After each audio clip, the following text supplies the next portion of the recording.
Organizația ACAS, așa cum este cunoscută Asociația pentru Capacitarea Abilităților Speciale din Timișoara, a fost fondată din dorința de a ajuta atât persoanele cu dizabilități, cât și familiile acestora.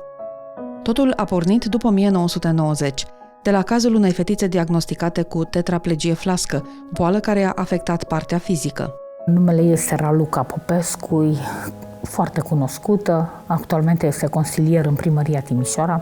După ce mama ei a dus-o în brațe 9 ani de zile, fără să aibă un cărucior cu care să o transporte, am primit primul transport în care erau cărucioare pentru copii. Relația cu această familie a scos la iveală problemele pe care le întâmpină persoanele cu dizabilități.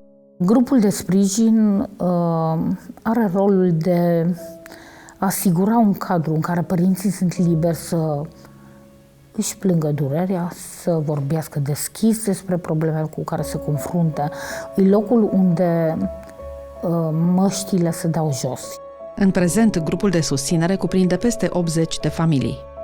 Sunt atât de încărcate de durere mamele astea și nimeni nu se oprește lângă ele să le asculte, să le încurajeze, să spună poate nu pot să ajute într-un alt fel decât să spună uite, eu în fiecare zi mă rog pentru tine. În timp ce părinții participau la întâlnirile grupului, era necesar ca cineva să poată îngriji copiii. Așa au apărut echipele de voluntari în anii 2006-2007. Hai să înființăm un grup de voluntari care să fie prezenți cu noi într-o sală alăturată, să aibă grijă de copii, să facă jocuri, activități cu copiii în timp ce părinții sunt împreună. De-a lungul timpului, Asociația ACAS a dezvoltat proiect după proiect, în prezent ajungând la 10. Unul dintre programele care funcționează în mod constant este distribuirea de echipamente de mobilitate.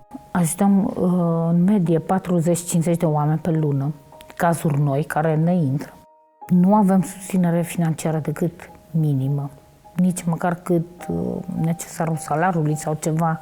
În anul 2015 s-a alăturat programului un voluntar care se ocupă cu reparația, revizia și adaptarea scaunelor cu rotile, a cadrelor și cârjelor. Decent ar fi să te plătesc măcar $100 pe săptămână. Acum $200. Avem două variante. Lucrezi 2 săptămâni și după aia așteptăm până mai primim bani, sau lucrezi eșalonat câteva ore și ce nu, lucrăm 2 săptămâni și Domnul-i bun. Asta a fost răspunsul lui. Nu am fost pregătit neapărat să intru într-o lucrare care vizează persoanele cu dizabilități.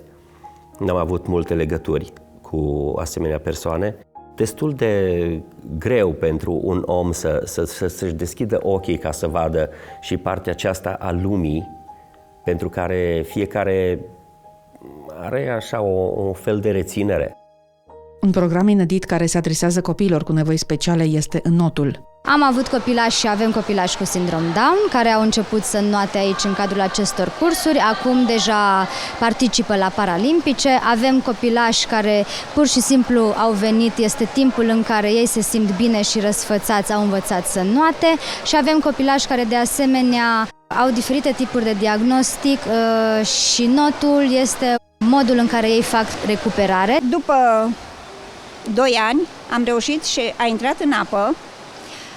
La ora actuală, Timotei este un copil care merge pe special olimpic, Olympics România, și are foarte multe medalii de aur, de argint. Este un campion.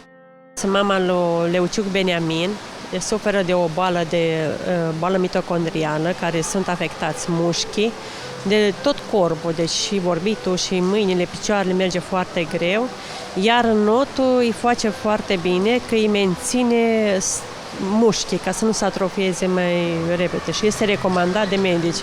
Vin aici la Not săptămânal cu copiii noștri, elevi în clasa a 7-a, și ei sunt foarte, foarte bucuroși că pot participa. Motivația mea este efectiv bucuria pe care vedem că le-o transmitem acestor copii care nu au parte de atât de multe bucurii în viață și în programul lor. Mă bucur că Dumnezeu ne-a ajutat să realizăm un proiect așa de frumos, care a fost în premieră, deschis în Timișoara la sugestia Timei.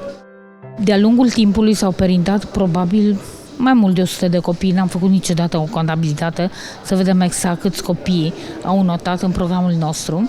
Dincolo de suferință, de probleme sau programe de sprijin, este promisiunea lui Dumnezeu pentru veșnicie. Și când vezi toți copiii care au probleme și toate persoanele în vârstă care sunt în neputință, nu poți să nu speri, nu poți să nu crezi, nu poți să nu visezi la un cer unde suferință nu este nici durere.